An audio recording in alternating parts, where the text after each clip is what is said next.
السلام عليكم ورحمة الله وبركاته. نحمده ونستعينه ونستغفره ونؤمن به ونتوكل عليه ونعوذ بالله من شرور أنفسنا ومن سيئات أعمالنا. من يهد الله فلا مضل له ومن يضلله فلا هادي له، ونشهد أن لا إله إلا الله وحده لا شريك له، ونشهد أن سيدنا ونبينا ومولانا محمدا عبده ورسوله الذي أرسله بالحق بشيرا ونذيرا وداعيا إلى الله بإذنه وسراجا منيرا. فقد قال الله تعالى في كلامه المجيد وفرقانه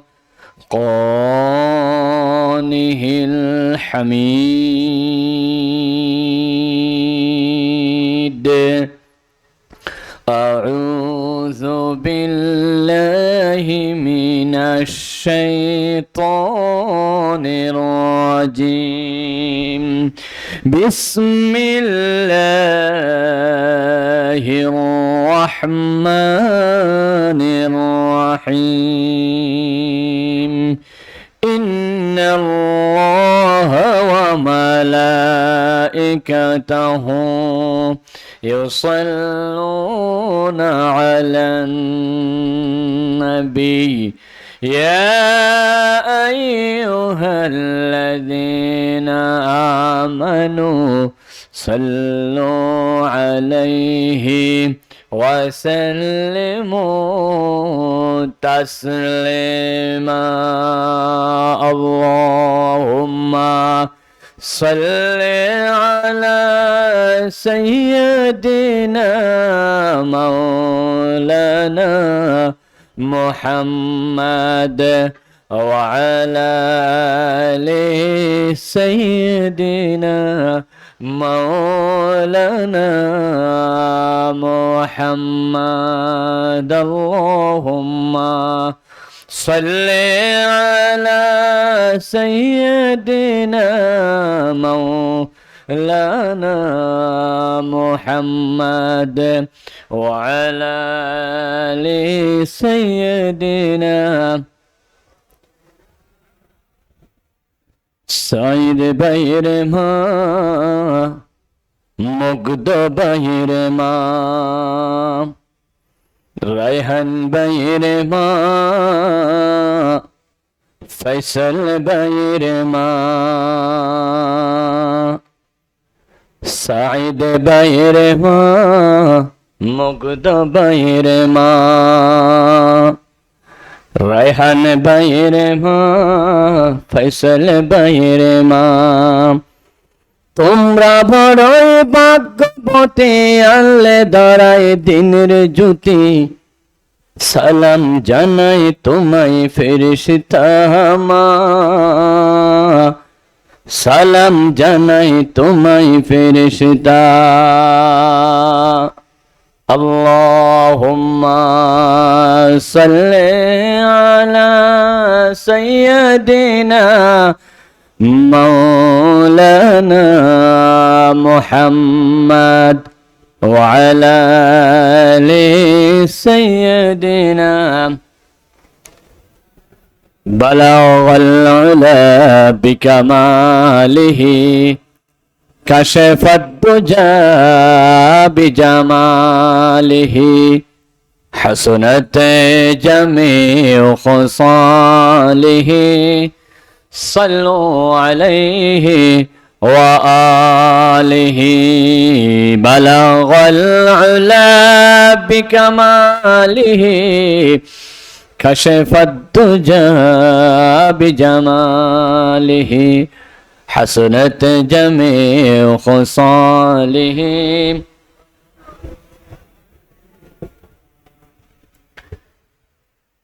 Asia মহাদেশের সর্ববৃহত্তম মাহফিল আন্তর্জাতিক 19 দিন ব্যাপী 54তম সিরাতুন নবী সাল্লাল্লাহু আলাইহি ওয়াসাল্লাম মাহফিল চুনতি। আজকের সপ্তম দিবসে বাদে মাগরিব আজকের এই অনুষ্ঠানের মাননীয় সভাপতি মহোদয় শেখুল হাদিস আলহাজ মাওলানা মাইনুদ্দিন আশরাফি সাহেব বারাকাল্লাহু ফি হায়াতিহি মঞ্চে উপস্থিত রয়েছেন। এই সিরাত মাহফিলের জন্য আল্লাহ রাব্বুল আলামিন যার ত্যাগ, শ্রম, বুদ্ধি, মেধা সবকিছু কবুল করেন। আমরা তো সিরাতুন নবী মনে করি 19 দিন, আলোচনা চলো 19 দিন, কিন্তু পুরা 365 দিন যিনি মাহফিলের জন্য আরামের ঘুমকে হারাম করে শত কষ্ট করে বাংলাদেশের সব জায়গায় যিনি শুষে বেড়ান আল্লাহর কোরআনের নবীর সুন্নতের নবীর এই মাহফিলের জন্য। এই মাহফিলের সকলের মুরব্বী আমাদের মধ্যমণি জনাব মোহাম্মদ আব্দুল মালিক ইবনে দিনার নাজাত সাহেব বারাকাল্লাহু ফি হায়াতিহি মঞ্চে উপস্থিত রয়েছেন। আমাদের বড়জন শ্রদ্ধাভাজন নাজাত সাহেব আতালাল্লাহু উমরাহু, মাননীয় পরিচালক মহোদয়, আজকের মাহফিলের অন্যান্য আলোচক বৃন্দ যারা এশারের পরে ইনশাআল্লাহ ধারাবাহিক উপস্থিত হবেন, নায়েবে নবী হযরত উলামায়ে কেরাম, মুরব্বিয়ান আযম, বারাদারান ইসলাম, সুধী মণ্ডলী, সামনে বসা আল্লাহর নবীর আশিকিন ভাই বন্ধুগণ, মাইকের মারফতে শ্রবণরতা আমার শ্রদ্ধেয় মা ও বোনেরা এবং লাইভের মাধ্যমে বিশ্বব্যাপী যত মুসলমান আমাদের সাথে যুক্ত হয়েছেন বা হবেন এক সময়ে সিরাত মাহফিলের এই পেজে, যারা যেদিক থেকে যুক্ত হচ্ছেন হবেন, সবাইকে শ্রদ্ধা ভরে আবারও বলছি আসসালামু আলাইকুম ওয়া রাহমাতুল্লাহি ওয়া বারাকাতুহু। আমরা সর্বপ্রথম আল্লাহ রাব্বুল আলামিনের দরবারে শুকরিয়া আদায় করছি যে আল্লাহ রাব্বুল আলামিন আমার মতো একজন ছোট্ট মানুষ, নগণ্য একজন খাদেম, সিরাতের খাদেম কে আজকের এই বিশাল মাহফিলে এই সময়ের জন্য কবুল করলেন। ওয়াজ করার জন্য নয়, খেদমত করার জন্য, এবং আমি নিজে সহ আপনারা সহ কোরআন শরীফ থেকে কিছু শুনে যেটা আমল করতে পারি, যে আল্লাহ আমাদেরকে আসার জন্য, বসার জন্য, কথা বলার জন্য, শোনার জন্য তৌফিক দিলেন। সেই মুনিবের দরবারে জবান খুলে সকলে পড়ি আলহামদুলিল্লাহ। আল্লাহর দরবারে শুকরিয়া আদায় করার পরে অসংখ্য দরুদ ও সালাম নিবেদন করছি যার শানে এই সিরাত, যার শানে 19 দিন ব্যাপী এই জমজমাট আয়োজন, যার শানে বিশ্বের সবকিছু সৃষ্টি হয়েছে, সে আকায়ে নামদার, মদিনার তাজদার, উভয় জাহানের কর্ণধার, হাম গুনাহগারোं की শাফাআতগার, রাহমাতুল আলামিন নবী মুহাম্মদ রাসূলুল্লাহ, সবাই বলি সাল্লাল্লাহু আলাইহি ওয়াসাল্লামের প্রতি। এবং সাথে সাথে এই ইসলাম যাদের বদৌলত আমরা পেয়েছি, হযরত আদম আলাইহিস সালাতু ওয়াস সালাম থেকে এই পর্যন্ত ইসলামের জন্য যারা শাহাদাত বরণ করেছেন, শুহাদায়ে বদর, উহুদ, শুহাদায়ে কদিম, এবং বাংলাদেশ স্বাধীনতার পর থেকে যতজন শাহাদাত বরণ করেছেন দ্বীনের জন্য, বিশেষ করে বৈষম্য বিরোধী ছাত্র আন্দোলনে যতজন শহীদ হয়েছেন, আমার শহীদ আবু সাঈদ, শহীদ মুগ্ধ এবং তার উত্তরসূরি সকল শুহাদায়ে কেরামদের আত্মার মাগফিরাত কামনা করে শুরু করছি আমার নির্দিষ্ট বিষয়। কোরআন শরীফের টোটাল সূরার সংখ্যা হচ্ছে 114। 114 সূরার মধ্যে 21 নাম্বার সূরার নাম হচ্ছে সূরা আম্বিয়া, নবীনের বহু বচন আম্বিয়া। সেই সূরার মধ্যে আয়াত সংখ্যা হচ্ছে 112, রুকু সংখ্যা হচ্ছে টোটাল 7টি, সূরাটি হচ্ছে মক্কি। এই সূরার 107 নাম্বার আয়াত পরিচালক ঘোষণা করেছেন আজকের বিষয়। আল্লাহ রাব্বুল আলামিন ঘোষণা করলেন বিসমিল্লাহির রহমানির রহিম, ওয়া মা আরসালনাকা ইল্লা রাহমাতাল লিল আলামিন। আয়াতটা সকলের কাছে পরিচিত। এটা হচ্ছে সূরাতুল আম্বিয়ার 107 নম্বর আয়াত। এটা সরল অর্থ হচ্ছে ওয়া মা আরসালনাকা, হে নবী আমি আপনাকে প্রেরণ করি নাই। এটা নফি দিয়ে শুরু হয়েছে। গুরুত্বপূর্ণ কালিমা প্রায় নফি দিয়ে শুরু, যেমন কালিমা তাইয়্যিবা লা ইলাহা ইল্লাল্লাহ নফি দিয়ে শুরু, দোয়া ইউনুস নফি দিয়ে শুরু, লা ইলাহা ইল্লা আনতা সুবহানাকা। গুরুত্বপূর্ণ দোয়া লা হাওলা ওয়ালা কুওয়াতা নফি দিয়ে শুরু। নবী দিয়ে একটা গুরুত্ব বোঝানোর জন্য আল্লাহ রাব্বুল আলামিন এই নবীর শান বর্ণনা করার জন্য এই বাক্যটা শুরু করলেন নফি হরফে নবী মা দিয়ে, ওয়ামা আরসালনাকা, আমি প্রেরণ করি নাই আপনাকে, ইল্লা, তবে, হরফে ইস্তিসনা, রাহমাতাল লিল আলামিন, সমগ্র আলামিনের জন্য রহমত হিসাবে প্রেরণ করেছি। তাহলে সহজ অর্থ হচ্ছে আমি সকল কুল কায়নাতের জন্য, শুধু মানুষের জন্য নয়, আলামিনের অনেক ব্যাখ্যা, সব কিছুর জন্য আমি নবী আপনাকে, আমি আল্লাহ হে নবী আপনাকে রহমত হিসাবে প্রেরণ করেছি। সুবহানাল্লাহ। আমি আপনাকে প্রেরণ করেছি as a mercy, I have send you as a mercy for আলামিন, বিশ্ববাসীর জন্য রহমত হিসাবে আমি আল্লাহ প্রেরণ করেছি। তাহলে নবী হচ্ছেন আল্লাহর বড় রহমত। এখানে 5টি গুরুত্বপূর্ণ কালিমা রয়েছে। একটা হচ্ছে মা আরসালনা, এটা হচ্ছে আমি প্রেরণ করি নাই, এরপর হচ্ছে কা, এটা একটা কালিমা মুখাতাব, নবীকে বুঝাচ্ছে। এরপর হচ্ছে ইল্লা, তবে, রহমত, এটা হচ্ছে 4 নম্বর, লিল আলামিন, এটা হচ্ছে 5 নম্বর। 5টি কালিমা দিয়ে এই বাক্যকে আল্লাহ সাজালেন। এই 5টির অর্থ যদি বলতে যাই অনেক লম্বা, সংক্ষেপ কথা হচ্ছে আরসালনা মানে প্রেরণ করা, সৃষ্টি করা নয়। আল্লাহ রসুলকে প্রেরণ করেছেন বিশ্ববাসীর জন্য রহমত। তাহলে বোঝা যাচ্ছে সৃষ্টি করেছেন অনেক আগে। রসুল বলেছেন কুনতু নাবিয়্যান ওয়া আদামু বাইনাল মাই ওয়াত তিন, আমি এমন সময় নবী হয়েছি যখন আদম মাটি এবং পানিতে ছিল। তাহলে এরসাল আর ইবাস আর খলক অনেক পার্থক্য। রসুলকে আল্লাহ সৃষ্টি করেছেন তা বলে নাই। আমরা অনেকে বলি রসুল 570 খ্রিস্টাব্দে সৃষ্টি হয়েছে, না, রসুলের সৃষ্টি দুনিয়া সৃষ্টি হওয়ার অনেক আগে। এটা হচ্ছে প্রেরণ করা হয়েছে আল্লাহ রসুলকে বিশ্ববাসীর জন্য রহমত হিসাবে। লিল আলামিন, আলামিনের তাফসীর করতে গিয়ে উলামায়ে ইকরাম বলেছেন আলামিন কাকে বলা হয়। তাফসীরে কুরতুবী, তাফসীরে রুহুল মাআনি বলেন আলামিন হচ্ছে মা সিওয়াল্লাহ, আল্লাহ সারা যত কিছু আছে সব কিছুকে আলামিন বলা হয়। এটা আকাশ বলেন, চন্দ্র বলেন, গ্রহ তারা বলেন, সাগর বলেন, সবকিছু আলামিনের অন্তর্ভুক্ত।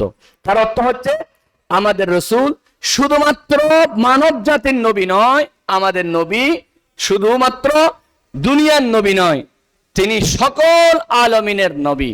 আল্লাহ যত জায়গার জন্য রব, আলহামদুলিল্লাহি রাব্বিল আলামিন, আল্লাহ যত জায়গার জন্য রব, কোরআন যত জায়গার জন্য জিকির উপদেশ, ইন হুয়া ইল্লা যিকরুন লিল আলামিন, নবীও তত জায়গার জন্য রহমত, ওয়ামা আরসালনাকা ইল্লা রাহমাতাল লিল আলামিন। আল্লাহ রাব্বুল আলামিন এখানে লিল আলামিন বলেছেন লাম দিয়ে। লামের 22টি অর্থ রয়েছে, একটা দুইটা না, 22টি। একটা অর্থ হচ্ছে আল্লামু লিতামলিক, মিল্কিয়ত বোঝানোর জন্য। আর অন্যান্য নবীরা হচ্ছেন বিল আলামিন, বায়ের 12টা অর্থ। বার একটা অর্থ হচ্ছে বায়ের তাবঈজিয়া, বাস বোঝানোর জন্য। অন্যান্য নবীরা কিছু অংশের জন্য, নূহ নবী ছিলেন একটা গোত্রের জন্য, হুদ নবী ছিলেন একটা গোত্রের জন্য। আর রাসূলের শানে লাম ব্যবহার করেছেন লিল আলামিন, সমগ্র কিছুর জন্য। সুবহানাল্লাহ। আল্লাহ রাব্বুল আলামিন যখন অন্যান্য নবীদের কথা বলেছেন তখন বলেছেন কওমের কথা, ওয়ালাকাদ আরসালনা নূহান ইলা কওমিহি ফাকালা ইয়া কওমি ইবুদুল্লাহ ওয়া ইলা আদিন আখাহুম হুদা ক্বালা ইয়া কওমি ইবুদুল্লাহ ওয়া ইলা সামুদ আখাহুম সালিহা ক্বালা ইয়া কওমি ইবুদুল্লাহ। এভাবে অসংখ্য আয়াত রয়েছে। নূহ নবীর নাম ধরে বললেন, নূহ নবী তার জাতিকে দ্বীনের উপদেশ দিলেন। হুদ নবী তার জাতিকে দ্বীনের উপদেশ দিলেন। সামুদ নবী সামুদ জাতিকে সালেহ নবী দ্বীনের উপদেশ দিলেন। সকল নবীরা ছিল এলাকা ভিত্তিক, অঞ্চল ভিত্তিক, জাতি ভিত্তিক। আর আল্লাহর নবীর শানে আল্লাহ বলেন, কুল ইয়া আইয়ুহান নাসু ইন্নী রাসূলুল্লাহি ইলাইকুম জামিআ, হে রাসূল আমি আপনাকে প্রেরণ করেছি সকলের জন্য। সুবহানাল্লাহ। আল্লাহ রাব্বুল আলামিনের নবী মানুষের নবী, জিনের নবী, ফেরেশতাদের নবী, আসমানের নবী, সূর্যের নবী, চন্দ্রের নবী, কুল কায়নাতের নবী। রাসূলুল্লাহ সব কিছুর জন্য নবী ছিলেন। বলে চাঁদ নবীর কথা শুনতো। আমার নবী জমিনে দাঁড়িয়ে আছেন, আঙ্গুল ইশারা করেছেন, চাঁদ দুই টুকরা হয়ে গেল। সুবহানাল্লাহ। আমার নবী সূর্যের নবী ছিলেন, সেজন্য রাসূলুল্লাহ একদিন আসরের নামাজ না পড়ে ঘুমিয়ে আছেন, সূর্য ডুবে গেল, আসর কাজা হয়ে গেল। হযরত আলী নবীকে ডাকলেন, নবী বলেন আসর তো আমি পড়ি নাই, সূর্য তো ডুবে গেল। আল্লাহর নবী সূর্যের নবী ছিলেন, ইশারা করলেন সূর্যকে, ওই ডুবন্ত সূর্য আবার উঠে গেলেন। যে জায়গায় আসরের সময় সেই জায়গায় সূর্য দাঁড়িয়ে রইলেন। দয়াল নবী, রহমতের নবী আসরের নামাজ পড়েছেন, আবার সূর্যটা ডুবে গেল। নবী যেহেতু সূর্যের নবী, সূর্য আমার নবীর কথা শুনে সুবহানাল্লাহ। ওয়া মা আরসালনাকা ইল্লা রাহমাতাল লিল আলামিন। আমার নবী গাছের নবী। রাসূলুল্লাহ যখন রাস্তা দিয়ে যেতেন, গাছেরা নবীকে সালাম দিত। আমার নবী পাথরের নবী। আল্লাহর নবী যখন রাস্তা দিয়ে হাঁটতেন, পাথররা পর্যন্ত রাসূলকে সালাম দিত। প্রাণীর নবী, প্রাণীদের বাসা রাসূল বুঝতেন। একটা উটকে বেঁধে রেখেছে জবাই করার জন্য মালিক। সেই মালিক যখন উটকে খাবার দিচ্ছে না, রাসূলুল্লাহ উটের চোখের পানি বুঝতে পারলেন। উটের বাসা বুঝে মালিককে বললেন, তাড়াতাড়ি খাবারের ব্যবস্থা করো। সাপ রাসূলকে সালাম দিলেন। আল্লাহ নবী প্রত্যেকটা জগতের রব, রহমত, সেজন্য সকলে রাসূলকে সম্মান করত। এবার জগৎকে যদি ভাগ করে চার ভাগ, একটা হচ্ছে দুনিয়া আসার আগের জগৎ, সেটাকে বলা হয় রূহের জগৎ। আরেকটা বলা হয় দুনিয়ার জগৎ। আরেকটা বলা হয় কবরের জগৎ। আরেকটা বলা হয় হাসরের জগৎ। এবার যদি বলি আলমে আরওয়াহ, রূহের জগৎ, দুনিয়া সৃষ্টি হওয়ার আগে আমার নবী কেমন রহমত ছিল। আল্লাহ রাব্বুল আলামিন দয়াল নবী, রহমতের নবী সহ পৃথিবীতে যত মানুষ আসবে সকলের রূহকে এক জায়গায় সৃষ্টি করলেন। সৃষ্টি করার পরে আল্লাহ রাব্বুল আলামিন জিজ্ঞাসা করলেন, আলাস্তু বিরাব্বিকুম, আমি কি তোমাদের রব নই? আমি কি তোমাদের রব নই? একথা বলার সাথে সাথে রহমতের নবী প্রথম চিৎকার দিলেন, কালু বালা। সুবহানাল্লাহ। আল্লাহর নবী একথা বলার পরে মিশকাত শরা মিরকাত মোল্লা আলী কারি রহমাতুল্লাহ আলাইহি বলেন, নবীজি সেদিন একটা মাত্র কালু বলার কারণে আল্লাহ রহমতের জোশ আসছে। আল্লাহ দুনিয়া সৃষ্টি করেছেন, সুতরাং আলমে আরওয়াহে, রূহের জগতে নবী দয়াবান, রহমত ছিলেন, সেজন্য নবীর কথায় আল্লাহ খুশি হয়ে গেলেন, এই দুনিয়া সৃষ্টি করলেন। আমার বন্ধুগণ, এবার দুনিয়ার জগতে আসেন। দুনিয়ার জগতে একজন মানুষ আসার সাথে সাথে আজান দেওয়া হয়। আজান দিয়ে জানিয়ে দেওয়া হয়, আশহাদু আন্না মুহাম্মাদুর রাসূলুল্লাহ। তুমি যে জগতে আসছো সেই জগতের রব হলো আল্লাহ, সেই জগতের রহমত হলো রাহমাতুল লিল আলামিন। রাহমাতুল লিল খালকি মুহদাতুল লাহুম তাশমালুল কুল্লি আলা কদরিল আমাল। এবার দুনিয়া আসলেন। দুনিয়া আসার সাথে সাথে আপনার প্রথম নাম হলো শিশু। শিশুদের জন্য নবী রহমত। কেমন? আল্লাহ নবী শিশুদের জন্য রহমত। রাসূল করিম সাল্লাল্লাহু আলাইহি ওয়াসাল্লাম শিশুদেরকে এত বেশি ভালোবাসতেন, নবীজি শিশুরা দেখলে আদর করতেন। আকরা বিন হাবিস রাসূলের একজন সাহাবী, আল্লাহর নবী একটা শিশুকে কোলে নিয়ে চুমু খাচ্ছেন। এমন সময় ওই সাহাবী রাসূলকে বললেন, হুজুর আপনি শিশুকে চুমু খান কেন? আমার 10টা ছেলে আছে, একটাকেও চুমু খাই না। আল্লাহর হাবিব বলেন, আসসিবিয়ানু মির রাইহানিল জান্নাহ, শিশুরা হচ্ছে জান্নাতের ফুল, তাদেরকে আদর করা আমি নবীর সুন্নাত। সুবহানাল্লাহ। আমার নবী শিশুদের জন্য কেমন রহমত ছিল। নবীজি যখন মসজিদে নববীতে নামাজের নিয়ত বাঁধতেন, ইমামতি করতেন, পিছনে যদি কোনো শিশু কান্না করত, দয়াল নবী নামাজকে সংক্ষিপ্ত করতেন। শিশুদের কষ্ট হবে সেজন্য বলুন সুবহানাল্লাহ। কেমন নবী, শিশুরা কষ্ট পাবে সেজন্য রাসূলুল্লাহ সুন্দর করে নামাজকে সংক্ষিপ্ত করে ফেলতেন। শিশুদের কান্নার আওয়াজ শুনে ওনার চাইতে রহমত আর কি হতে পারে। আল্লাহ নবী এমন রহমতের নবী ছিলেন শিশুদের জন্য। রাসূলের কাঁধের উপর শিশুরা নাচতো। হযরত হাসান এবং হুসাইন রাদিয়াল্লাহু তাআলা আনহু রাসূলের কাঁধের উপর নাচতেন, রাসূলের কোলের মধ্যে পেশাব করে দিতেন। আমার নবী সিজদায়, এমন সময় শিশু হুসাইন রাসূলের মাথার উপর। আল্লাহ রাব্বুল আলামিন শিশুদেরকে এত বেশি, রাসূলুল্লাহ শিশুদেরকে এত বেশি আদর করতেন। ওই শিশু সিজদা, নবীজি সিজদা থাকা অবস্থায় শিশুর কষ্ট হবে, সেজন্য মাথা থেকে তোলা তো দূরের কথা, রাসূল সিজদা থেকে মাথা সহজে তুলতেন না। শিশু খেলতে খেলতে দীর্ঘক্ষণ খেলার পর খেলা শেষ হয়ে গেলে, শিশু নেমে গেলে আমার নবী সিজদা থেকে মাথা তুলতেন। সুবহানাল্লাহ, কেমন রহমতের নবী! ও নবী ও রহমত লকব পানে ওয়ালা, মুরাদে গরিবু কে বরলানে ওয়ালা। নবীজি শুধু শিশুদের জন্য রহমত নয়, নবীজি নারীদের জন্য রহমত। কেমন রহমত! নবীজি যে যুগে আসছিল, সেই যুগে নারী হয়ে জন্ম নেওয়াটা অপরাধ ছিল। আল্লাহ রাব্বুল আলামিন বলেন, ওয়া ইযা বুশিরা আহাদুহুম বিল উনসা যাল্লা ওয়াজহুহু মুসওয়াদ্দান ওয়া হুয়া কাযীম। যখনই বলা হতো তোমার একটা মেয়ে হয়েছে, সাথে সাথে মেয়ের বাবা চেহারা কালো করে ফেলতো। আমি মেয়ের বাবা হলাম, আমি আমি জমিনের মধ্যে ঢুকে যাব, আমি দুনিয়ায় বেঁচে থাকবো না। আমার বন্ধুগণ, সেই যুগে নারী হয়ে জন্ম নেওয়াটা অপরাধ ছিল। সেই সময় আমার নবী কিভাবে রহমত প্রতিষ্ঠা করলেন একটু দেখুন। একজন সাহাবী বললেন, আমি নিজ হাতে আমার 8টা মেয়েকে হত্যা করেছি। পৃথিবীর ইতিহাসে যত খুনি দেখেন, যত জালেম দেখেন, যত সন্ত্রাসী দেখেন, বহু সন্ত্রাসী, নরেন্দ্র মোদী সন্ত্রাসী, বাংলাদেশে এরশাদ শিকদার বড় সন্ত্রাসী, অনেক মানুষকে খুন করেছে, কিন্তু কোন সন্ত্রাসী নিজের সন্তানকে হত্যা করে এমন প্রমাণ দিতে পারবেন না। কোন সন্ত্রাসী নিজের মেয়েকে খুন করে না, কোন সন্ত্রাসী নিজের ছেলেকে খুন করে না, অন্যজনের মানুষকে খুন করে। প্রয়োজনে আমার দল না করলে অন্য দল করলে খুন করব, আয়না করে ঢুকাইয়া দেবো, ঠিক কিনা? আমার দল করে না কেন?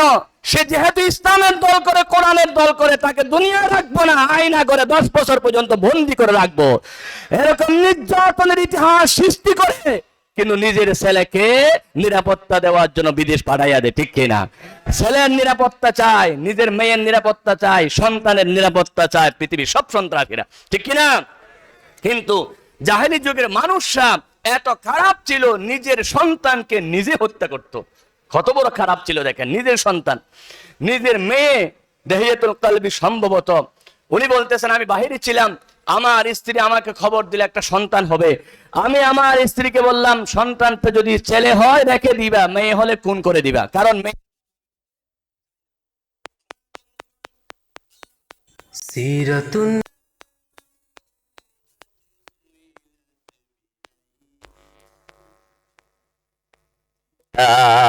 কিয়ামতের দিন প্রশ্ন করা হবে, মেয়েদেরকে কেন খুন করা হলো।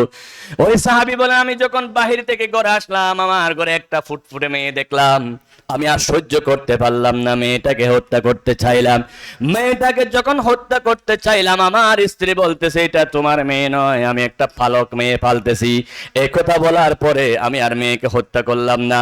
নিজের মেয়ে হলে খুন করবে, কারণ ওনার সাথে সম্পর্ক হবে, বিয়ে হবে, জামাইয়ের শ্বশুর হবে, সহ্য করতে পারবে না। মেয়েটাকে বিবাহ দিতে হবে, বৈরাত কাবাইতে হবে, যৌতুক দিতে হবে, সহ্য করা যাবে না।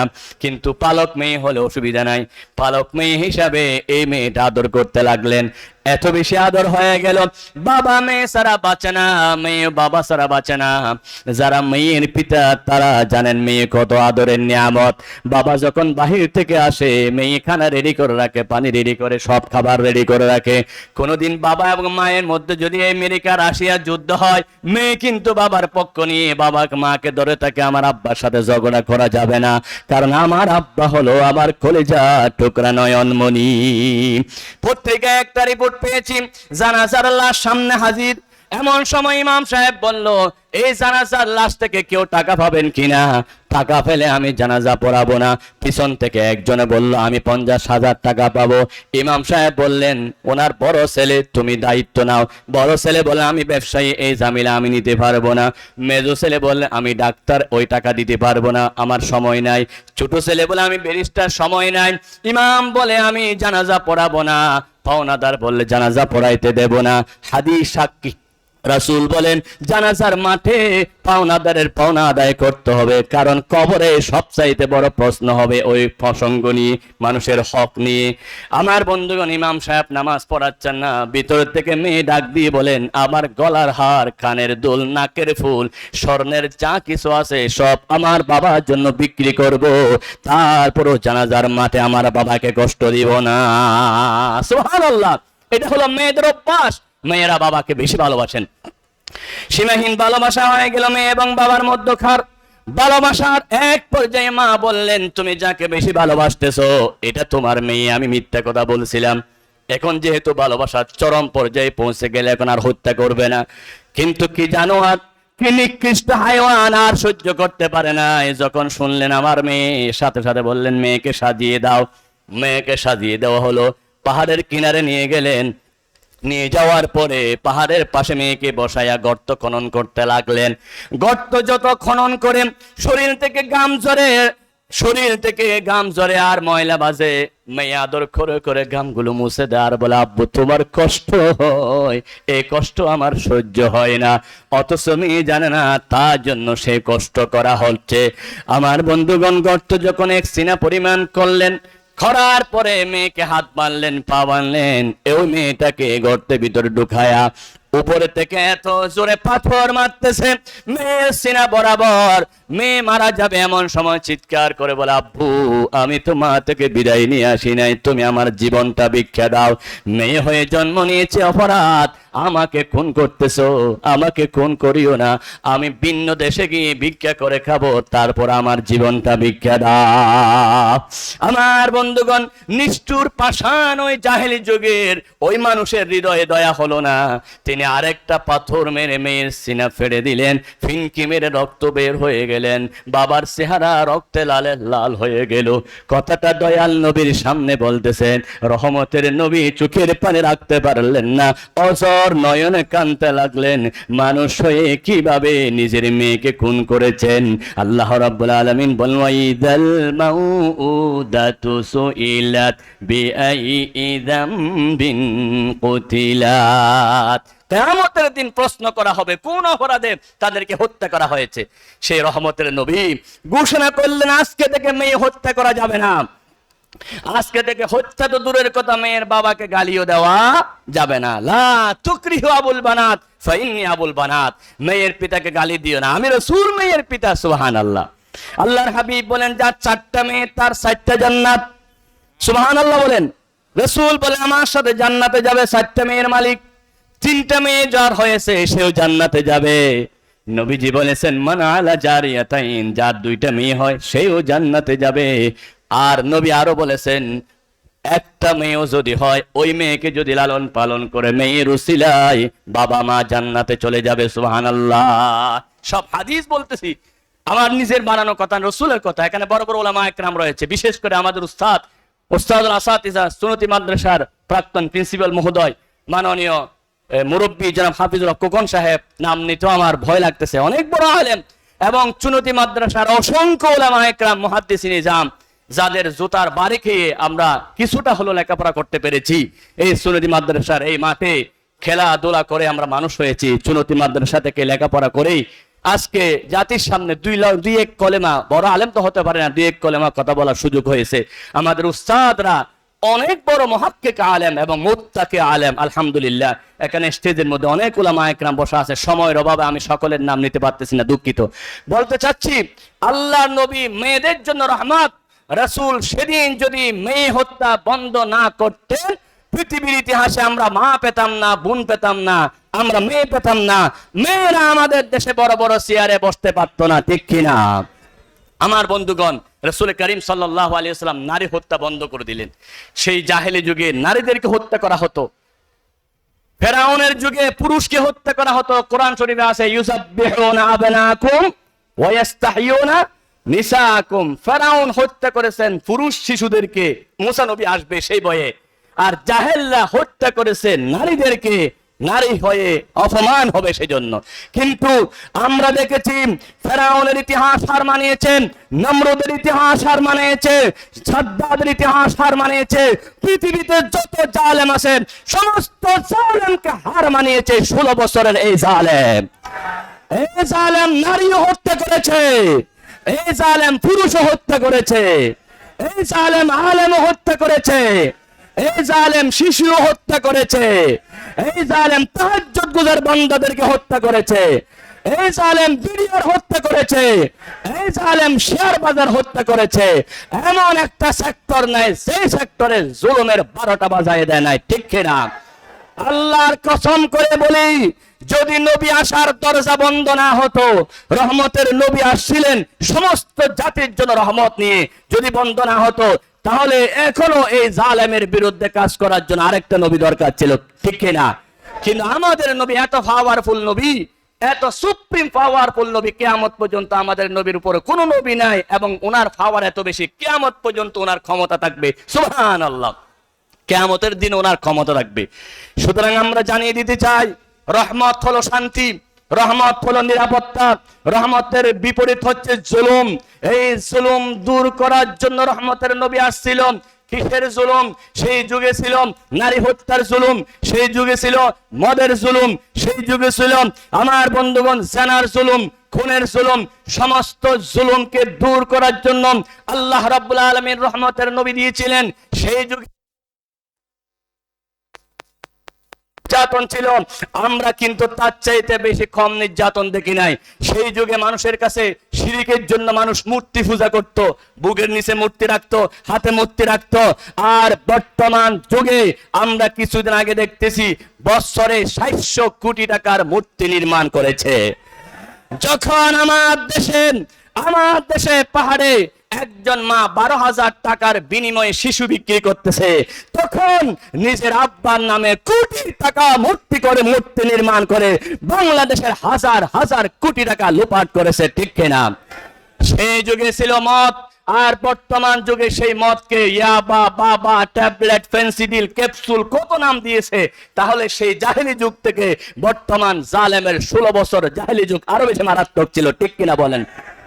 সেই জাহেলি যুগে ছিল সুদ, কিন্তু বর্তমান জাহেলি যুগে জালেমের যুগে সেই সুদ যে কত বেশি হয়েছে, সুদ নিতে হয় না, কোটি কোটি টাকা ব্যাংক লুপাট থেকে শুরু করে শেয়ার বাজার লুপাট থেকে শুরু করে সবকিছু লুপাট করে পুরা দেশকে খালি পরিণত করে ফেলেছে, ঠিক কিনা বলুন?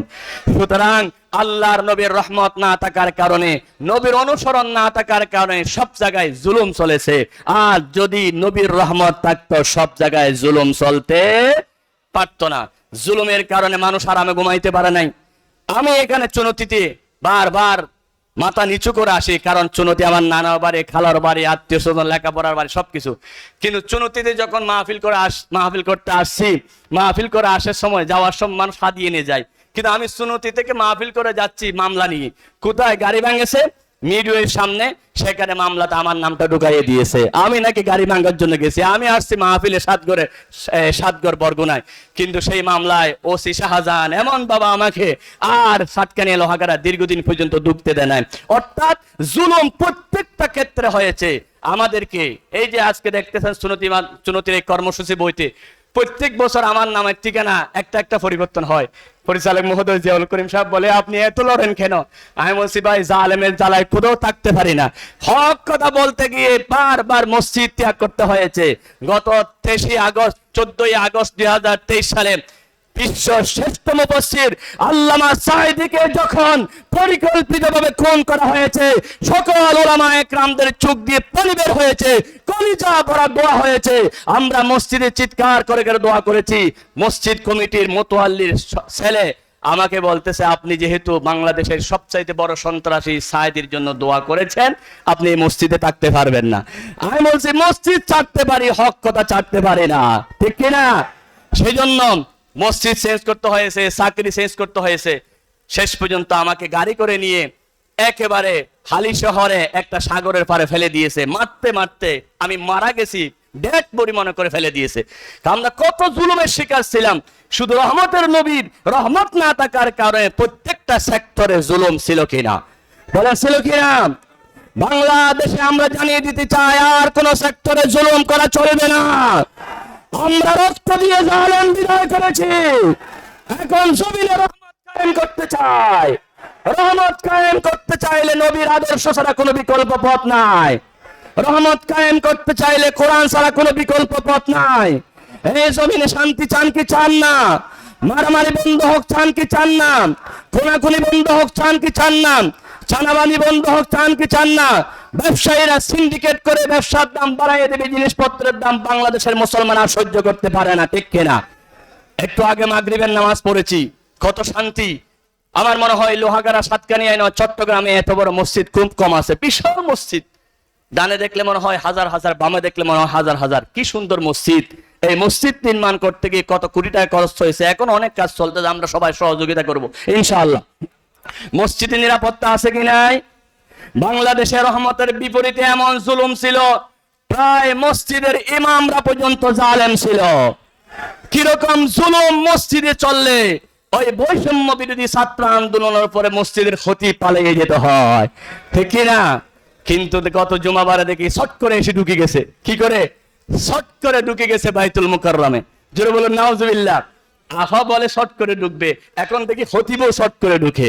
কিন্তু বাংলাদেশের মানুষ সব সময় সজাগ, রক্ত দিয়ে বাংলাদেশের মানুষের স্বাধীনতাকে অর্জন করেছি। শট করে আর কোন জালেমকে ঢুকতে দেওয়া হবে না, হবে না, হবে না, ঠিক কিনা? কোন জালেম যদি শট করে ঢুকতে চায়, আপনারা কি বসে থাকবেন? ওই জালেমের বিরুদ্ধে জিহাদ করার জন্য কারা কারা রাজি আছেন? জিহাদ আল্লাহকে দেখায়।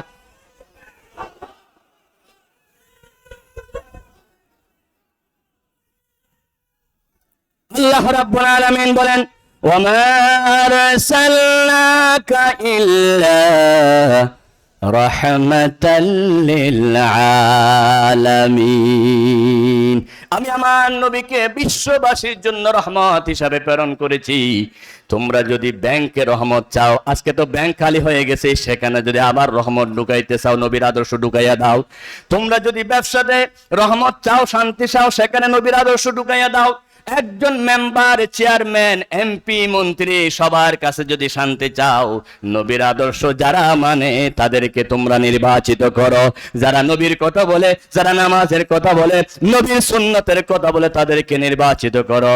এই রহমতের যারা নবীর আদর্শ মানে, সেরকম 300 এমপি যদি সংসদ ভবনে যায়, সেখানে রহমতের কথা বলবে। শুধু তাই নয়, সংসদ ভবনে নবীর আদর্শ কায়েম করবে। সুবহানাল্লাহ।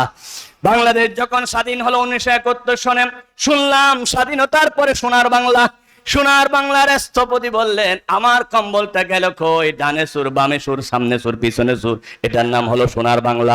তখন কিন্তু কম্বল চুরি হয়েছে। কিছুদিন পরে শুনলাম আবার আধুনিক বাংলা।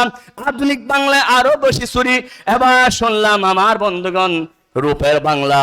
তারপরে শুনলাম ডিজিটাল বাংলা।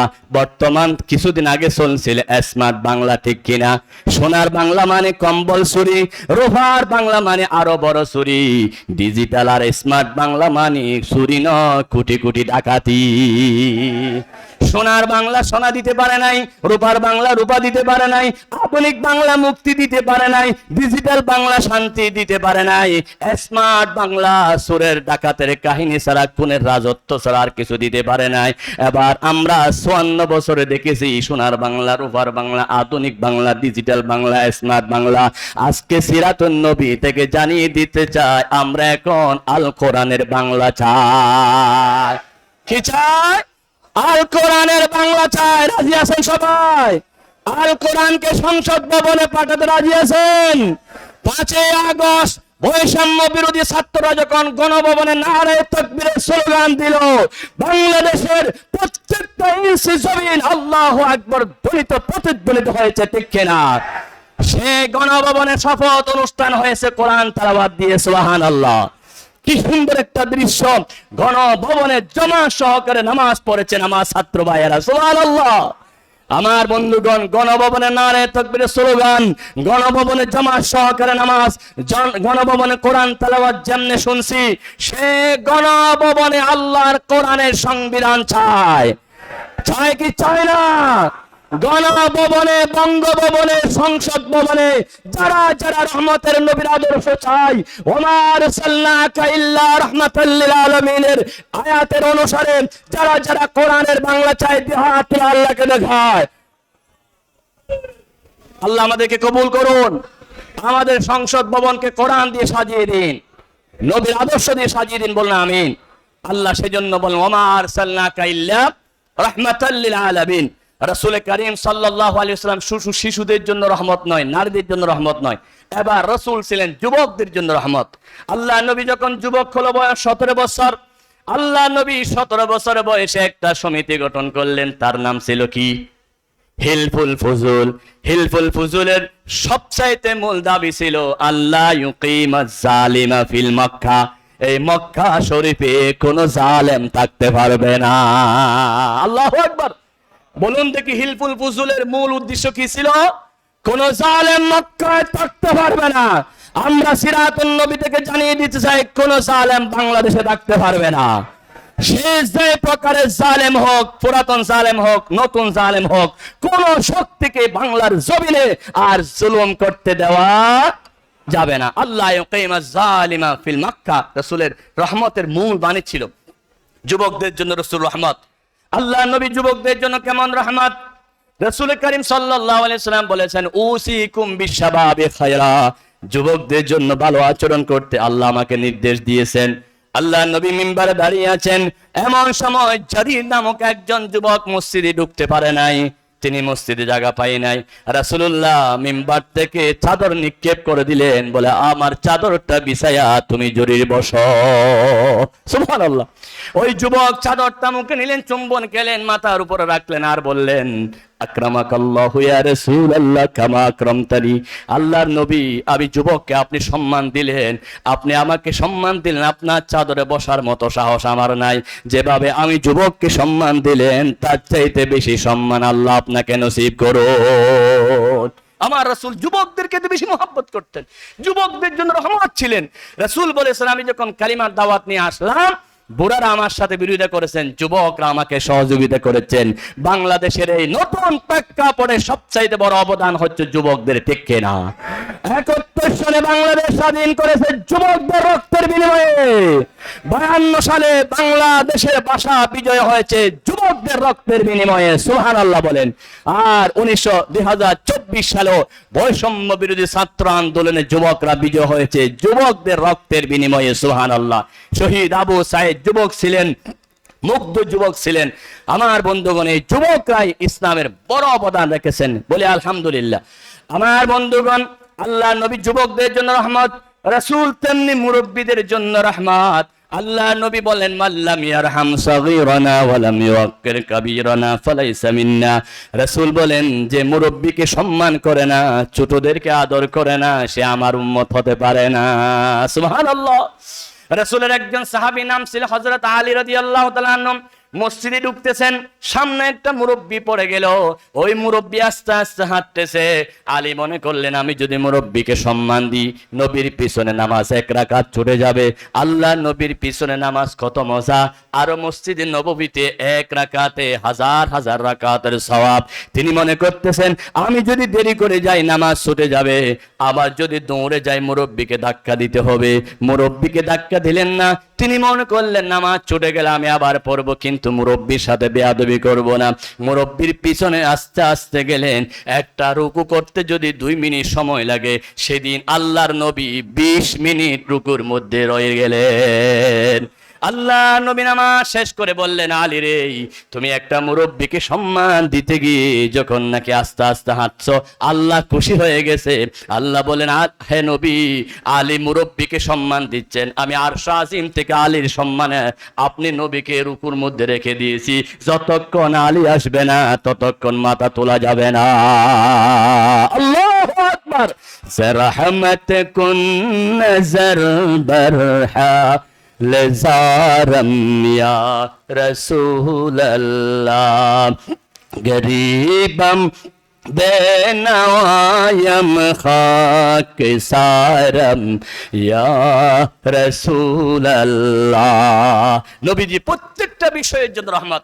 নারীদের জন্য রসুল কত রহমত, নারীদের রহমতের জন্য আল্লাহ রসুল নারীদের জন্য পর্দার বিধান দিয়েছেন।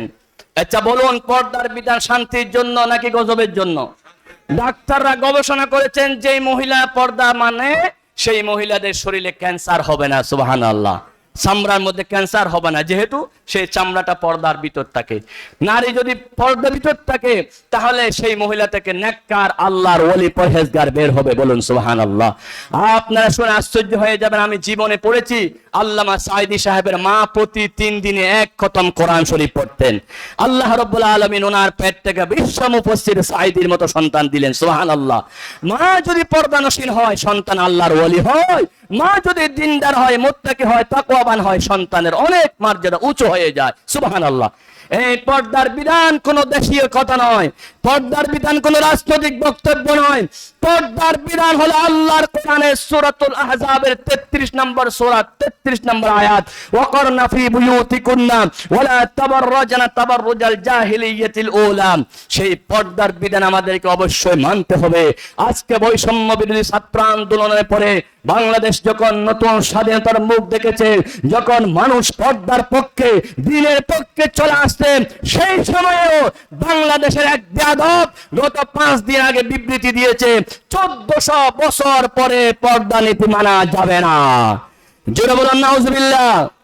আমরা জানিয়ে দিতে চাই, বাংলাদেশ শাহজালালের বাংলাদেশ, বাংলাদেশ শাহপনানের বাংলাদেশ, বাংলাদেশ সুন্নতি শাহ হুজুরের বাংলাদেশ, বাংলাদেশ শাহ আব্দুল জব্বার শাহ হুজুরের বাংলাদেশ, বাংলাদেশ গারেঙ্গার বরজুর সুর হুজুরের বাংলাদেশ, এই বাংলাদেশ শহীদ আবু সাইদ মুগ্ধের বাংলাদেশ, বাংলাদেশ আল্লামা সাইদের বাংলাদেশ।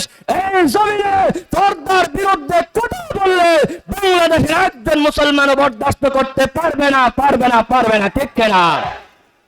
যেই বেয়াদব পর্দার বিরুদ্ধে কথা বলেছে অতি সত্বর তার বিচার দাবি করে। ঠিক কিনা? অতি সত্বর তাকে চেয়ার থেকে নামাইয়া দিতে হবে। আমার আল্লাহ পর্দার কথা বলেছেন, আমার রাসূল পর্দার কথা বলেছেন, আল্লাহর ওলিরা পর্দা শিক্ষা দিয়েছেন। পর্দার বিরুদ্ধে কথা বলা মানে রাসূলুল্লাহর রহমতের বিরুদ্ধে কথা বলা। পর্দা যেখানে, রহমত সেখানে। পর্দার বিরুদ্ধে কথা বললে আমরা কি সহ্য করতে পারি? আমার বন্ধুগণ, এই রহমতের নবীর শানে যখন জয় জয়গার বিশ্বব্যাপী, নবীর শানে যখন গান গায় আকাশ, নবীর শানে যখন গান গায় বাতাস, নবীর শানে যখন গান গায় পৃথিবীর সবকিছু, এমন সময় ওই 16 বছরের জালিমের আমলে শাহবাগ চত্বরে আল্লাহর নবীকে গালি দেওয়ার জন্য কিছু ব্লগার রেডি করে দেওয়া হয়েছিল। সেই ব্লগারের এক ব্লগারের নাম ছিল রাজীব হায়দার। সেই ব্লগার আমার নবীর শানে বিয়াদবি করেছিল।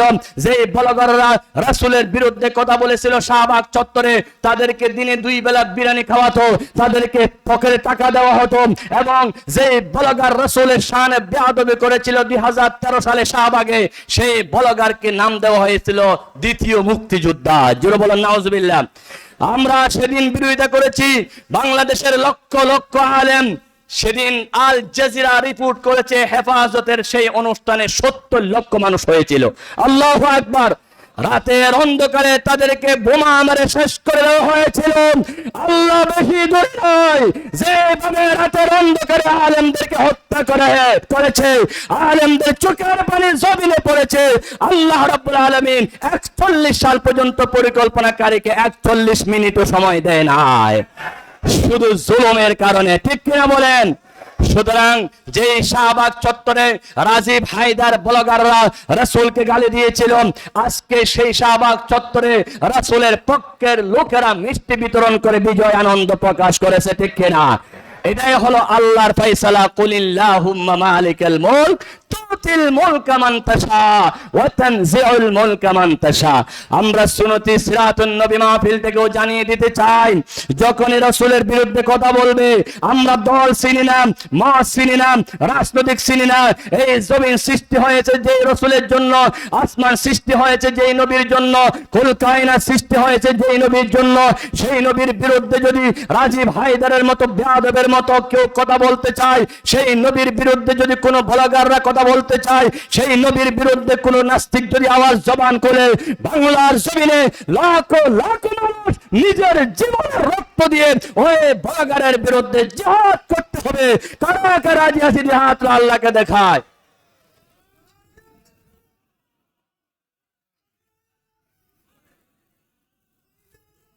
আমার বন্ধুগণ, পর্দার বিরুদ্ধে কথা বলে মুক্তি পাওয়াও নিয়ত করেছেন আমাদের পীর সাহেব জব্বর শাহ হুজুর, বাইতুল শরবের রূপকার হাদি জামান মাওয়ান আমল জানা। তিনি জীবন্ত থাকা অবস্থায় তাসলিমা নাসরিন যখন পর্দার বিরুদ্ধে কথা বলেছেন, আল্লামা শাহ আব্দুল জব্বার রহমতুল্লাহ আলাইহি মানব বন্ধন করেছে তাসলিমার বিরুদ্ধে, ঠিক কিনা? আপনারা মনে করেন না উলামা একরাম আউলিয়া একরাম শুধু হাদিয়া খায়? সুন্নতি শাহ শাহ হুজুর ছিলেন খানাকার মধ্যে পীর এবং রাজপথে ছিলেন বীর, ঠিক কিনা? তিনি ওই সমস্ত নাস্তিক এবং ইসলামের দুশ্মনের বিরুদ্ধে সিরাতুন নবী কায়েম করেছেন। সুবহানাল্লাহ। এই সিরাতুন নবীর মাধ্যমে হাজারো নাস্তিকের কবর দফন খবর দেওয়া হয়েছে উলামা একরামদের জিহাদি বক্তব্যের মাধ্যমে, ঠিক কিনা বলুন? সুতরাং এই সিরাতুন নবী হচ্ছে রহমতের একটা অংশ, ঠিক কিনা? ওমা আরসালনাকা ইল্লা রাহমাতাল লিল আলামিন, রহমতের একটা অংশ হলো সিরাতুন নবী। আমার বন্ধুগণ, হিন্দুরা যখন মারা যায়, হিন্দুদের সামনে একটা মন্ত্র পড়ানো হয়, লা ইলাহা ইল্লা হরিত পাপন ইল্লা ইলহা পরম পদম, জন্ম বৈকুণ্ঠ পর অপমতি তজফিনা মুহাম্মাদম। আজীবন তো মুহাম্মদের বিরোধিতা করেছো, মৃত্যুর সময় তোমার মুখে আগুন দিয়ে জানাই দিচ্ছি, এই মুহাম্মদের বিরোধিতা করার কারণে তোমাকে স্থায়ীভাবে জাহান্নামে জ্বলতে হবে। তুমি যদি মৃত্যুর সময়ও লা ইলাহা ইল্লাল্লাহ মুহাম্মাদুর রাসূলুল্লাহ পড়ে নাও, রাসূলুল্লাহ রহমতের কলিমা পড়ার সাথে সাথে 70-80 বছরের সব গুনাহ মাফ হয়ে জাহান্নামে সোজা জান্নাতে চলে যেতে পারে। বলেন না সুবহানাল্লাহ। আমার নবীজি কত বড় রহমত! আল্লাহ নবীর চরিত্র ছিল সুন্দর, নবীজি প্রত্যেকটা বিষয়ে রহমত। নবীজির সুন্নত মতে ঘুম গেল রহমত, নবীজির সুন্নত মতে খানা খাইলে রহমত, নবীজির সুন্নত মতে বাজারে গেল রহমত, নবীজির সুন্নত মতে আপনি যা কিছু করবেন সব রহমত। সুবহানাল্লাহ। বিজ্ঞানীরা আজকে গবেষণা করেছেন, এই যে নবীর সুন্নত মতে দাড়ি রাখা যারা রাখে তাদের 20 প্রকারের রোগ হয় না, কারণ দাড়ি রাখলে সেখানে রহমত তৈরি হয়ে যায়। সুবহানাল্লাহ। এই টুপি দিলে রহমত তৈরি হয়ে যায় অনেক দিক থেকে। রাসূল করিম সাল্লাল্লাহু আলাইহি ওয়াসাল্লাম খানার মধ্যে একটা রহমত, রাসূলুল্লাহ খানার মধ্যে 3 ভাগের 1 ভাগ খেতেন, পেটের মধ্যে 3 ভাগের 1 ভাগ খানা খেতেন, আরেক ভাগ পানি পান করতেন, আরেক ভাগ খালি রাখতেন। যারা এই পরিমাণ খানা খায় তাদের কোনো রোগ হবে না। সুবহানাল্লাহ।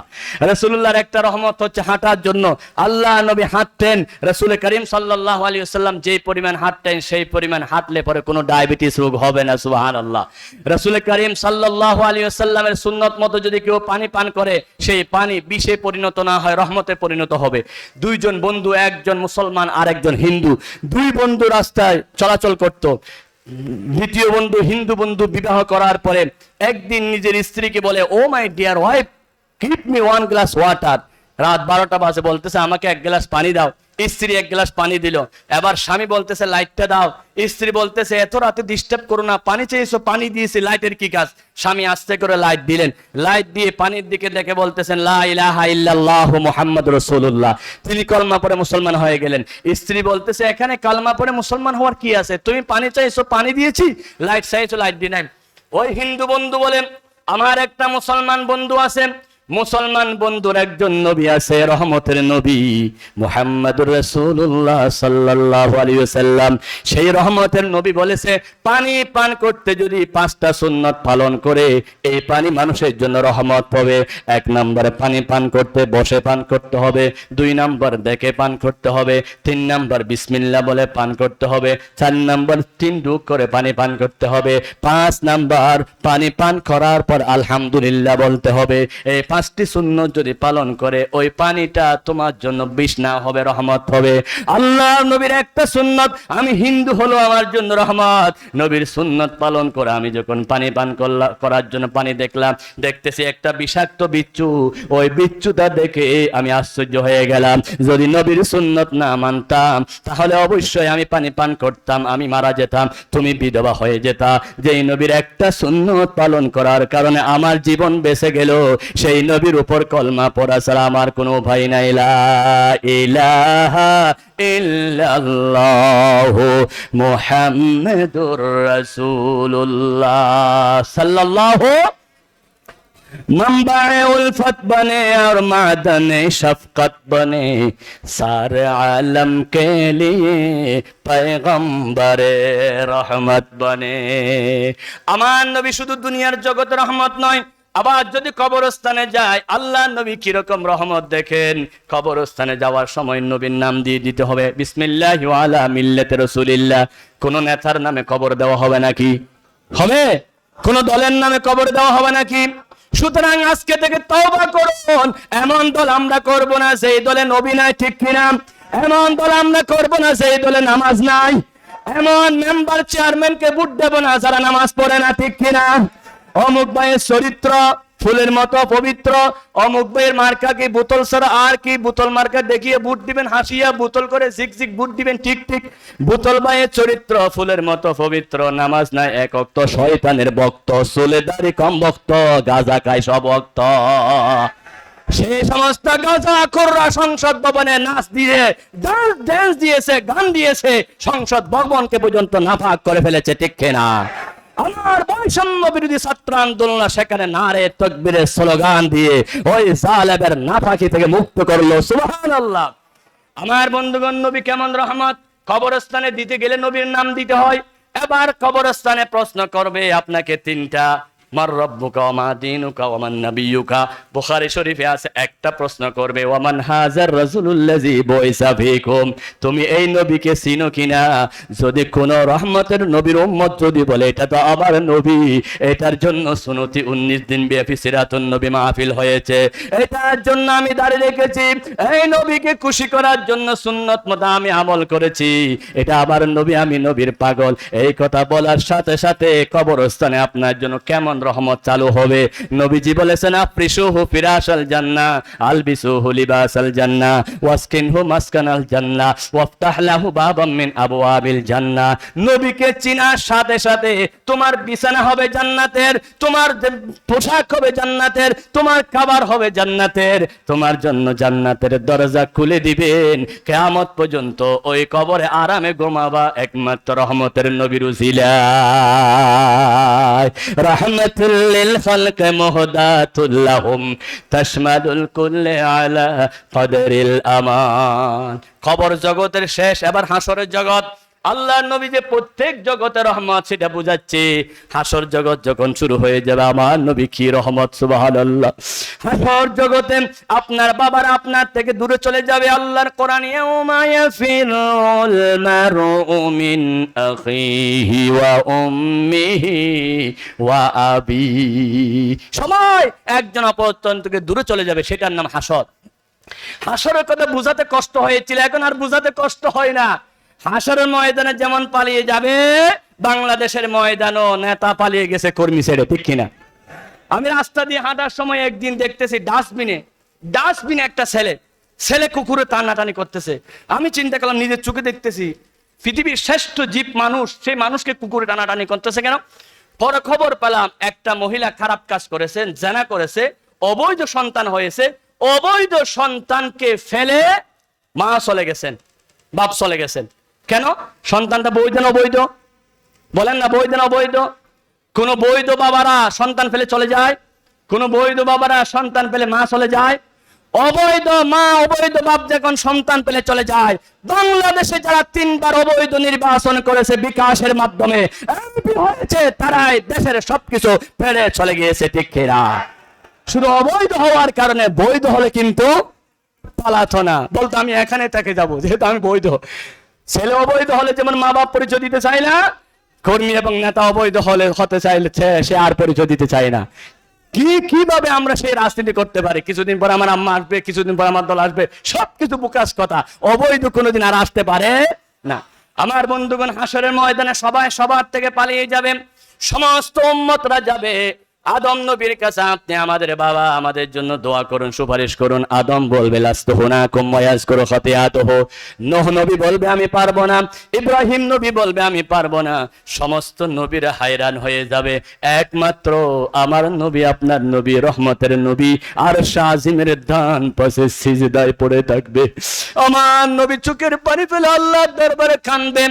আল্লাহ রাব্বুল আলামিন বলবেন, ইরফা রাসাকা ইয়া মুহাম্মদ। রহমতের নবী মাথা তুলুন, সাল তুতা ওয়াশফা তুশাফা। আপনি যাদের জন্য সুপারিশ করবেন আমি অবশ্যই কবুল করব, আপনি যা যা বলবেন অবশ্যই দিয়ে দেব। নবী রহমত উম্মতের জন্য এমন কান্না করবেন, আল্লাহ নবী এত বেশি কান্না করবে, আম্মা জান আয়েশা বলেন সেই হাসরের ময়দানে আপনাকে পাবো কই উম্মতরা, যেহেতু আপনি বিশাল দরবারে থাকবেন মাকামে মাহমুদে। আল্লাহর হাবিব বলেন আমি উম্মতের জন্য রহমত, এক দৌড়ে ফুলসিরাতে যাব, আরেক দৌড়ে দুজকের দরজায় যাব, আরেক দৌড়ে মিজানের পাল্লায় যাব, সবখানে দৌড়বো। আবার কোন উম্মত গুনার কারণে জাহান্নামে যাচ্ছে কিনা। আল্লাহু আকবার। पहाड़ी पट जाएंगे जमी पर जलजला होगा, मोहम्मद तख्त पर होगा, আদালত पर खुदा होगा। ওই কঠিন হাসরের ময়দানে আমার নবী আদালত, আমার নবী তখতের মধ্যে থাকবে, আমার নবী সুপারিশ করে করে জান্নাতে নিয়ে যাবে। আল্লাহ রাব্বুল আলামিন বলেন ওয়ালা সাউফা ইউতিকা রাব্বুকা ফাতারদা। হে রাসূল, আপনি যতক্ষণ সন্তুষ্ট হবেন না ততক্ষণ আমি দিতেই থাকবো, দিতেই থাকবো, দিতেই থাকবো। আল্লাহ রাব্বুল আলামিনের কাছে দোয়া করি, আল্লাহ সেই রহমতের নবীর অনুসরণ না করায় আমাদেরকে মৃত্যু দিও না। যেই রহমতের নবীকে মৃত্যুর সময় লাগবে, যেই রহমতের নবীকে কবরে লাগবে, যেই নবীর রহমতের নবীর সুপারিশ হাসরে লাগবে, সেই নবীর সুপারিশ আমরা পেতে চাই কি পেতে চাই না? চাই কি চাই না? আমার বন্ধুগণ, শেষ কথার দিকে আমি যাচ্ছি। শেষ কথা হচ্ছে, আপনি যদি সারাদিন বুতল মার্কার পক্ষে মিছিল করেন, মিটিং করেন, বুতল ভাইয়ের চরিত্র ফুলের মতো পবিত্র, সারাদিন যদি বুতল ভাইয়ের পক্ষে থাকেন, সন্ধ্যাবেলা যদি গোলাপ ফুল মার্কা পার্টির কাছে চা খাইতে যান, চা দিবে নাকি মুটকি দিবে? বলে সারাদিন তুমি বুতলের পক্ষে মিছিল করেছো, মিটিং করেছো। আপনি যদি পুরা দুনিয়ার রাসূলুল্লাহ জীবন বাদ দিয়ে ধর্ম নিরপেক্ষ মতবাদ করেন, আপনি যদি জাতীয়তাবাদ করেন, আপনি যদি অমুক দলের নেতা হন, অমুক দলের কর্মী হন, আপনি যদি শুরুতেই বলেন অমুক নেতার অমুকের সৈনিক, সব সৈনিক বললেন কিন্তু রসুলের কথা বললেন না। কবরস্থানে গেলে রসুল্লাহ মুটকি দিবে, বলে তুমি তো দুনিয়ার মধ্যে অমুকের সৈনিক ছিলে, আমার সৈনিক ছিলে না, ঠিক কিনা? কবরস্থানে রসুল লাগবে কিনা? হাসরে রসুল লাগবে কিনা? যদি কবরে হাসরে সবখানে যদি রসুল লাগে, এই দুনিয়ার মধ্যে রসুলের আদর্শ অনুসরণ করতে হবে, রসুলের সুন্নত মানতে হবে, রসুলের সুন্নত মতো মিসওয়াক করব, রাসূলের সুন্নাত মতে ঘুম যাব, রাসূলের সুন্নাত মতে খানা খাবো, রাসূলের সুন্নাত মতে জীবনের সবকিছু করব।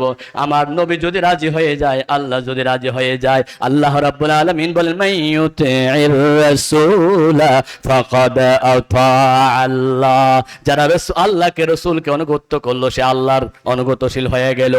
আল্লাহ রাব্বুল আলামিন আমাদের সবাইকে নবীর পাগল হয়ে নবীর সুপারিশ, খবরে নবীর দেখা, সবখানে নবীর সুপারিশ আমাদেরকে নসিব করুন। নসিব করার জন্য পুরা দুনিয়ায় নবীর সুন্নত মতো আমাদেরকে চলতে হবে, ঠিক কিনা?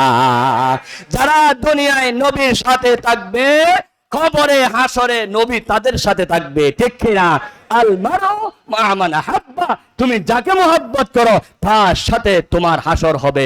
শেষ কথা হচ্ছে, আজকে সিরাতুন নবী এই বিশাল মাহফিলে আমরা ওয়াদা করি, নবীর কথা যারা বলে না, নবীর নেতৃত্ব যারা মানে না, সেই দলের কর্মী আমরা হতে পারে না, পারে না, পারে না।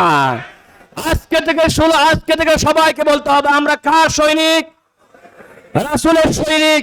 যে দলের মধ্যে রাসূলের নামে বক্তব্য দেওয়া হয় না, যে দলের মধ্যে রাসূলের সৈনিক বলা হয় না, যে দলের মধ্যে নেতার সৈনিক বলা হয়, সেই দল মুসলমানদের জন্য করা জায়েজ নাই, হারাম, হারাম, হারাম, ঠিক কিনা? আমরা এমন দল করব যেই দল আমার রাসূল আছে, যেই দল আল্লাহ আছে, যেই দলের কথা সংসদ ভবনে গেলে এক বিন্দু পরিমাণও দুর্নীতি থাকবে না, চুরি ডাকাতি থাকবে না, কোরআন দিয়ে দেশ চলবে, কোরআন দিয়ে মেম্বার, চেয়ারম্যান, এমপি, মন্ত্রী সবকিছু যদি যায় আমরা পাঠাতে পারি, তাহলে সংসদ ভবনে যেমন আল্লামা দেলওয়ার হোসেন সাঈদী সাহেব শিরিকের বিরুদ্ধে বক্তব্য দিয়েছিলেন, 50 বছর তিনি শিরিকের বিরুদ্ধে ওয়াজ করে যে উপকার করতে পারে নাই, শিরিক বন্ধ করতে পারে নাই, সংসদ ভবনে শিরিকের বিরুদ্ধে একটা বক্তব্য দিয়ে সাথে সাথে সংসদের গেটকে ভেঙে দেওয়া হয়েছে। যতদিন পর্যন্ত আল্লামা সাঈদী সাহেব খবরস্থানে এই সংসদ ভবনে শিরিকের বিরুদ্ধে আন্দোলন করার কারণে সওয়াব যেতেই থাকবে, যেতেই থাকবে, যেতেই থাকবে, ঠিক কিনা? সেই সংসদ ভবনে কোরআন এবং সুন্নাহ দিয়ে যদি আমরা আইন কায়েম করতে পারি, আমাদের দেশটা হবে কোরআনের বাংলা। থাকবে না চুরি, থাকবে না ডাকাতি, থাকবে না খুন, থাকবে না রাহাজানি, রহমত সবখানে প্রতিষ্ঠিত হয়ে যাবে। ওয়ামা আরসালনাকা ইল্লা রাহমাতাল লিল আলামিন। আল্লাহ রাব্বুল আলামিন এই সুন্নতি সিরাতুন নবী থেকে, সিরাতুন নবী শিক্ষা থেকে আমাদের দেশটাকে, সমাজটাকে, ব্যক্তিগত সব কিছুতে রহমত যাতে আমরা কায়েম করতে পারি, সেই তৌফিক আল্লাহ আমাদেরকে দান করুন। হাযা মা ইনদি ওয়াল ইলমু ইনদাল্লাহ ওয়া মা তাওফীক ইল্লা বিল্লাহ। আসসালামু আলাইকুম ওয়া রাহমাতুল্লাহি ওয়া বারাকাতুহু।